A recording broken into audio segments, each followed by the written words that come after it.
last 24 hours. Powered by Yiddish24, provided to you by The Click. Agit Nerev Shabbos Kodesh, Shabbos HaChodesh Mevarchem HaChodesh Nisan, Parshas Vayakol Pekidai, Shabbos Chazak, Chuf Daled Uda Tuf Shim Pai Vuv, on Edge. And it's March 13, 2026, according to the English calendar. My name is Gershy Schwarcz, and I'm pleased to be your host on Edge. Welcome on Edge, and a big welcome to our newcomers. For a year now, we have been bringing you a daily roundup of the last 24 hours, so you get the latest breaking news, and you know what's happening on the world. Delivered to you in the most entertaining and kosher way, and fully supported by Rabbonim Gdola Hadar.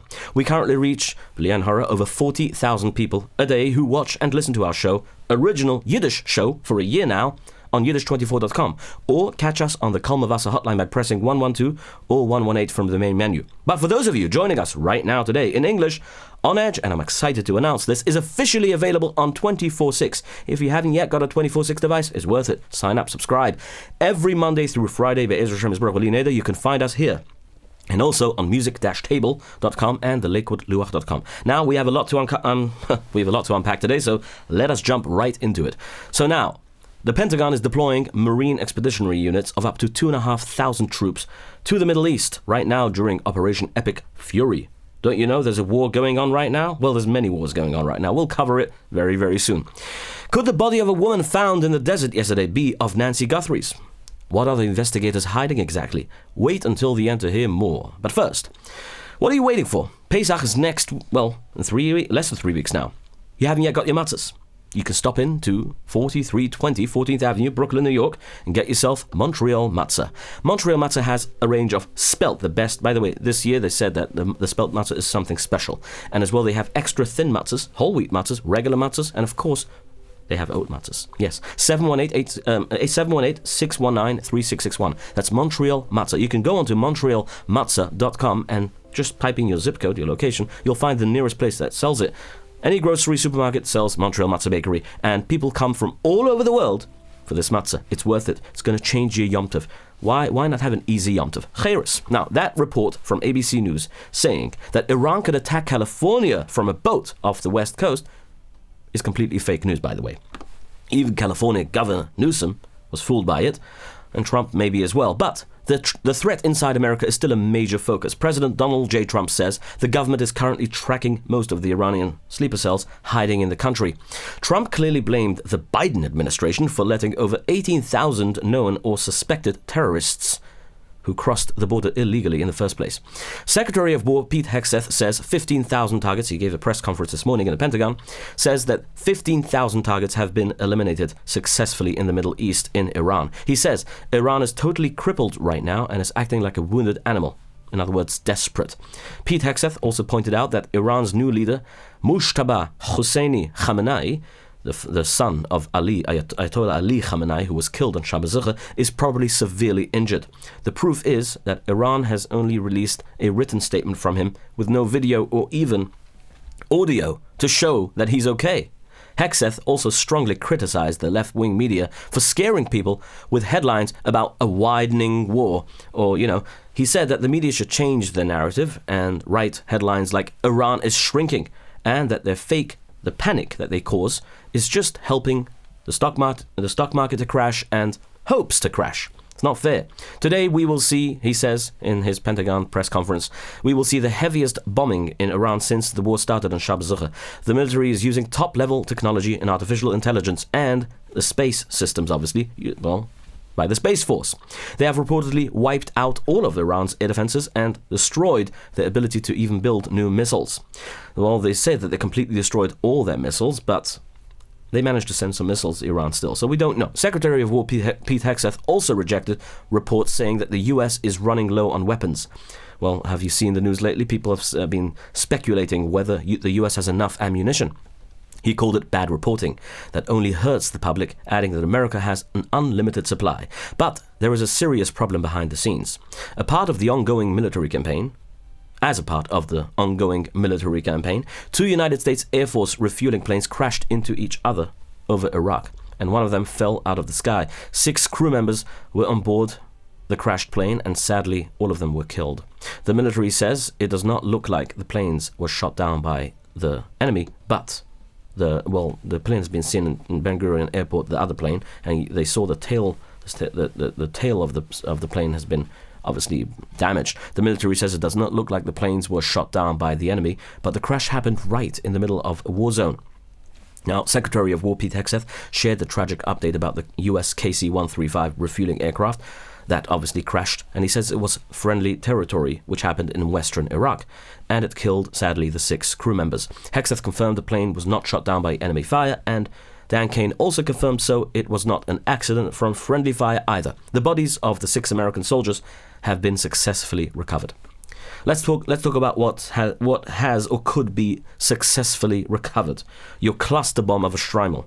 Well, if you're wearing one right now, you want to go into your shul, Shabbos, or now Pesach, Yom Tov, with a new nice shtreimel. You don't have to buy a new shtreimel. You can just go to call Shtreimel Renew. They come all over, pick it up for free, deliver it back to you for free after they have renewed it.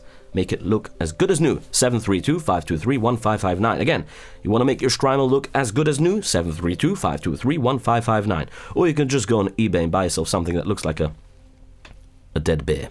The Iranian regime, Yamach Shamam, fired a ballistic missile directly into a Muslim town of Zarzir, which is in northern Israel. The attack happened early Friday morning, according to their time, on the last Friday of Ramadan. The massive explosion left a deep crater in the street and damaged nearly 300 homes.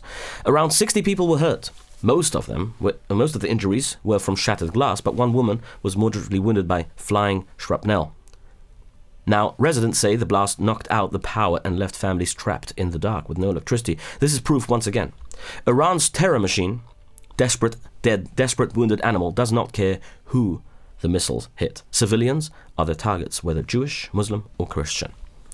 A major terror attack against a Temple Israel in Michigan was stopped by an armed security guard sitting right there yesterday morning. A terrorist drove a truck loaded with explosives into Temple Israel Synagogue in West Bloomfield Township and opened fire. Now, what happened is the Temple's security team shot and killed him. The attacker was Ayman Mohammed Ghazali. Now, here's the thing. First of all, security guard was injured, but no students or staff were hurt. Investigators say he deliberately targeted the preschool area inside of the building. Just 6 weeks ago, the FBI ran an active shooter training at the temple, which saved lives. This guy supposedly is a Lebanese. He's now a U.S. citizen, but he's Lebanese originally, and he claims that his family was killed in an Israeli airstrike. On Thursday morning, an ISIS Yamach Shemoy terrorist supporter who provided material to ISIS shot and killed a teacher at the Old Dominion University in Norfolk, Virginia. The shooter, identified as 36-year-old Mohammed Bela Jalon, Yamach Shemoy, walked into a campus classroom and asked if it was a U.S. military training class. When a student answered yes, the terrorist shouted in Arabic, Allahu Akbar, and began shooting. He killed a teacher, a retired army officer named Brandon Shah, and wounded 2 other students. But the military students in the room did not wait for the police. They attacked the terrorist with their training and killed him with a knife. Talking about bringing a knife to a gunfight. Director Kash Patel from FBI says the FBI is investigating the shooting as a clear act of terrorism. The shooter was actually a former Army National Guard member, and he was released from federal prison in December of 2024 after serving 8 years for his previous ties to Islamic terrorists. Talking about the previous administration. New York City is stepping up police patrols at shuls and Jewish centers across the 5 boroughs. The Mayor Zohar Ramondani, ordered the increased security directly in response to the terror attack in Michigan. The terror attacks in Michigan and Virginia have sparked a massive fight in Congress as well. Several Republican lawmakers are demanding a total ban on Muslim immigration, while Democrats are furious, calling the rhetoric racist and un-American. We are now exactly 2 weeks into Operation Epic Fury, the war with Iran. What started as a targeted strike has now expanded into a regional conflict. According to reports, Iran is no longer just defending its own borders, it is attacking commercial shipping and Gulf nations, proving it wants to bring the entire Middle East into the fight. A French soldier was killed, and 6 others were wounded when an Iranian-made drone hit a military base in northern Iraq. French President Emmanuel Macron confirmed the death. British military officials say that Russian President Vladimir Putin is the hidden hand behind these attacks. Trump responded on this report that, yes, Putin is helping a little. That's what he said. They say Iranian drone pilots are using specific combat tactics, that they learned directly from Putin, from the Russian military, to attack the Western bases. An Iranian kamikaze drone crashed straight into Dubai's International Financial Center, sending thick black smoke over the city's skyline. Saudi Arabia also shot down 2 drones. A drone struck an industrial zone in Oman, killing 2 foreign workers as well. Oh, and when you need official condemnation, we know who to get it from. The United Nations Security Council officially condemned Iran for attacking its neighbors. There you have it. Now you can go home. China and Russia publicly opposed the condemnation to protect their own economic and political alliance with Tehran, but the rest of the council pushed it through anyway. So like I said, Iran is now officially condemned, so everyone can go home. Okay. An Iranian missile hit a military base in Kuwait 2 weeks ago, and the Canadian government, Mahakani, hid the fact that the Canadian soldiers were actually stationed there. The Prime Minister is now facing heavy backlash for hiding the truth from the public.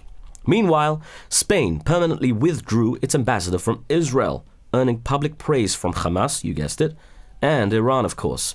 Well, talking about the regime, not actually Iranians, the regime, Inside Iran, the regime is falling apart from the inside. 2 top Iranian diplomats have officially run away from the government and asked for protection in Australia and in Denmark. One of them was acting as the ambassador, ambassador to Australia, the second highest ranking official at the embassy. He managed to escape secretly and walked away from the regime entirely when leaders at that level are running for their lives and begging for asylum. It shows how broken the Iranian government really is. Back in Iran, a mysterious explosion just shook the country. A 4.1 magnitude earthquake was recorded in southern Iran, but people on the ground say it was actually a massive underground explosion. The tremor sparked major rumors online that Iran just conducted a secret nuclear bomb test. Officials have not confirmed this report, what actually really caused the ground to shake.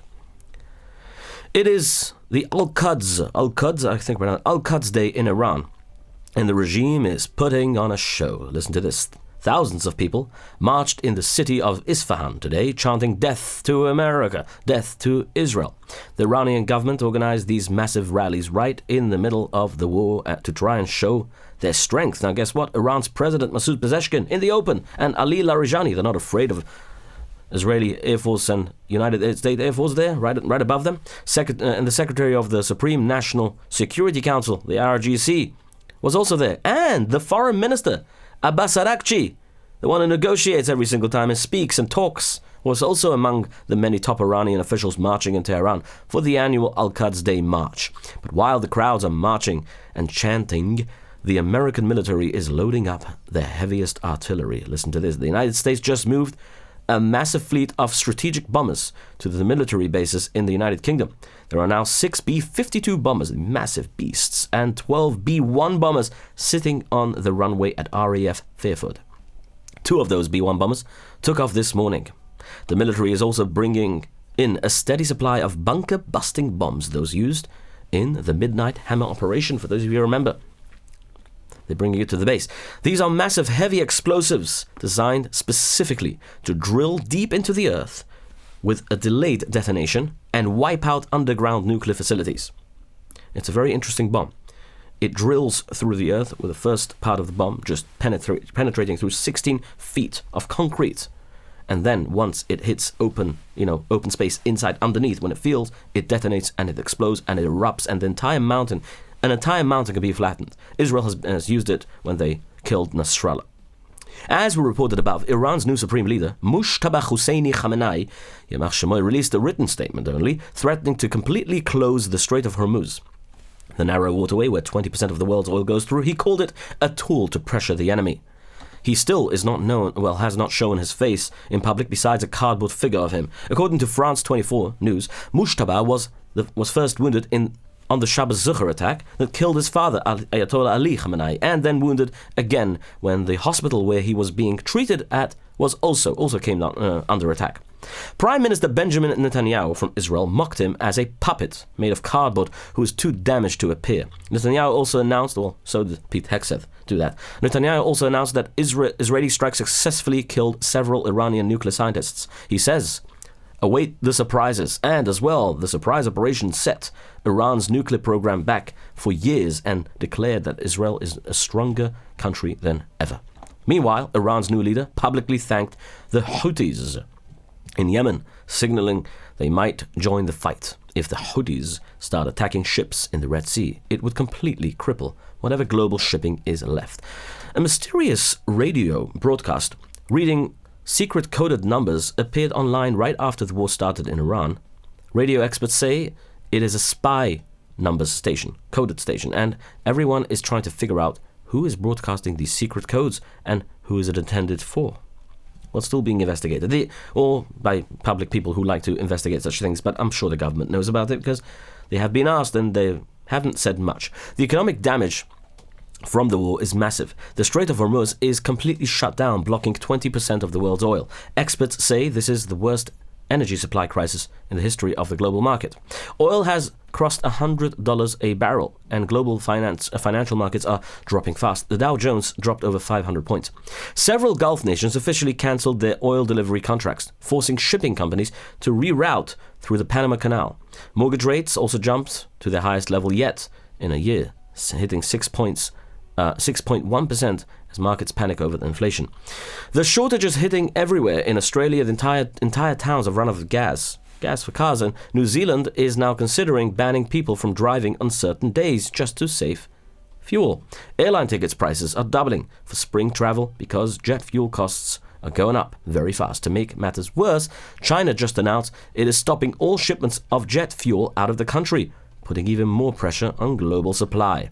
Here in America, gas prices have jumped 60 cents a gallon since the war started. A new poll shows nearly half of them, all Americans, blame President Trump directly for this crisis. To fight the crisis, Trump coordinated the release of 400 million barrels of emergency oil that they hold in the reserves into the global market.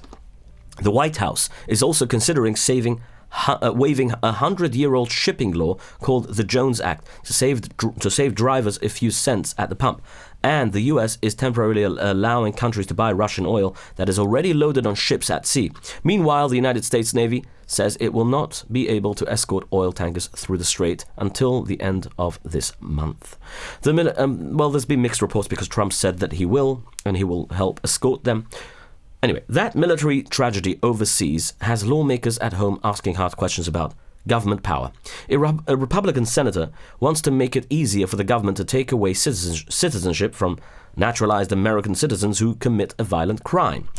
Senator Eric Schmidt is pushing a bill called the Scam Act that would allow the government to strip citizenship from people who carry out violent attacks on American soil, even if their citizenship was obtained legally. He says the recent terror attacks in Michigan and Virginia are exactly why this law is needed to protect the country. The United States Treasury Department sanctioned 4 fake charities that were secretly funding the military wing of Hamas. 3 of these groups were based in Turkey, funneling money straight to Islamic terrorists. A Yid from Muncie was almost scammed of $45,000 this week. Thieves convicted the elderly man to send them the money, but an alert bank teller stopped the transaction, called the man's son, and Chaverim and police rushed to freeze this account and help this man. From Yidden speaking, a from Yiddish speaking person and a resident of Crown Heights named Aaron Glick is running for the New York State Assembly. He says the current assemblyman works against Jewish interests, and he hopes a lower voter turnout will give the Heimische community the numbers needed to win. Florida just passed a strict new law requiring proof of citizenship to register to vote. Republicans say it protects elections, while Democrats say it is designed to block people from voting.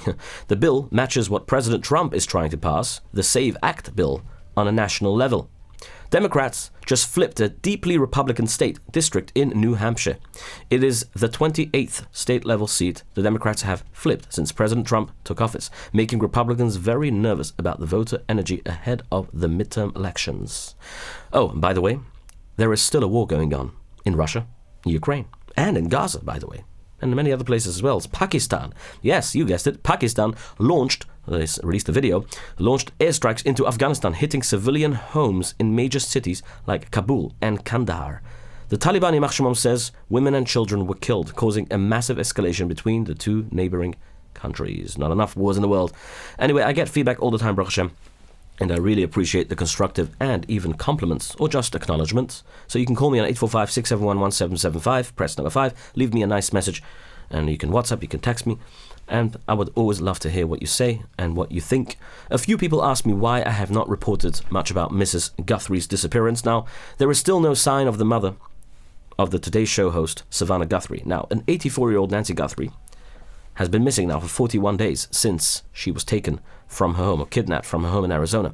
The local sheriff says they believe she was targeted on purpose, and they think they know now why. But they are keeping the motive a secret to protect the investigation. Another report I saw says that this suspect could try again. Pima County Sheriff Chris Nanos warned the public to stay alert and not to assume they are safe. Meanwhile, police found a woman's body in the desert on Thursday yesterday, but they say after investigations it is likely not the body of Nancy Guthrie, and they do not suspect foul play in that discovery. Now, thousands of Americans are stuck in Eretz Yisrael right now after their flights were cancelled because of the war, Operation Epic Fury with Iran. El Al is now offering a way out. The airline made an arrangement with the US State Department and American Embassy in Yerushalayim. Starting this coming Monday, after Shabbos, March 16th, El Al will fly 6 special non-stop flights from Tel Aviv to New York. These flights are only for American citizens. If you already had an El Al ticket that was cancelled, the airline says they will start contacting people on Sunday morning. They will offer you a seat on one of those new flights, and it will not cost you any extra money. El Al is asking anyone of American citizenship to fill out a registration form so they can get in touch with you. The airline knows 6 flights is not enough for everyone who needs to leave. They say they are ready to add a few more flights as soon as the government approves it. All right, my friends, thank you so much for joining me. Before we go, let me thank my sponsors, Protobyte. If you need and you want to build yourself a custom-made software, you can call Protobyte on 347-354-1237 or go onto proto-byte.com. Or Kliga. Kliga is an amazing phenomenon, an amazing invention or innovation in the technology world and AI. If you want to join all your business communications into one place, go on to Kliga.com. Start now and get yourself a free demo. Info at Kliga, KLEEGR.com. If you mention on Edge, get a free demo. 845-335-3343. And as well, if you want to borrow some money for investments, for an investment, you need a few dollars. You can get a no closing costs loan for an investment. YS Capital Group. The number is 718-831-2168, where the answer is yes. Or you can book yourself a taxi. Well, the only taxi I know in the upstate region, Monsey, and in Monroe is 845-622-1111, Arrive Express, or you can go to arrivemonsey.com, download the app. What an amazing service they have, 845-254-1111. My friends, it was a pleasure, and we will see each other again next week. Thank you so much for joining me, and have a wonderful Shabbos. Your daily report of the news of the last 24 hours, powered by Yiddish24, provided to you by The Click.